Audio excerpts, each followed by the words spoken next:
Kenya. Jana katika maono yangu baba kaniruhusu nizungumze hili swala. Amen.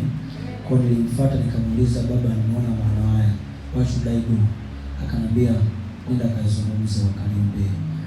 Jana nilikuwa katika maono, nilikuwa mimi, minister na prophet. Then they were praying katika sehemu zao. Then prophet akanipatia mic niombe. Then the only words niliokuwa natamka ni kwamba let there be light upon the country of Kenya. So nilipofuata prophet akanambia nilikuwa sijui what is happening in Kenya kwa kweli. Na hiyo neema ya kujua what is happening kwenye mataifa because inaambatana na wito wangu pia. I'm called for nations. So Roho Mungu akanambia niombee taifa la Kenya.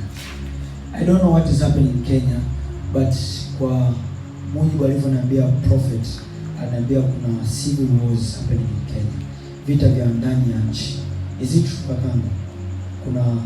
Is there anything that is happening in Kenya ambayo inaleta hatari kwenye taifa la Kenya? So the spirit of the Lord akanambia light is coming again to the country of Kenya. But kama kanisa nataka utamke neno. Nataka tuombe kwa pamoja utamke nuru katika nchi ya Kenya.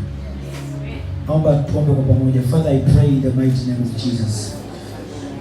We come in one accord as a church of God. We speak light upon the nation of Kenya, O God. As of showed us, as of showed me, O Jesus. I come in front of you, O God. Down on my knees, O God. May you remember the nation of Kenya, O God. May you remember the nation of Kenya, O God. Let there be light upon the country of Kenya. Mungu ukaikumbuke taifa la Kenya tena. Nuru yako ikaangaze katika taifa la Kenya tena. Father, you are a merciful God. You are a God who remembers your people. Mungu ukakumbuke that nation in the mighty name of Jesus Christ. Amen. Amen.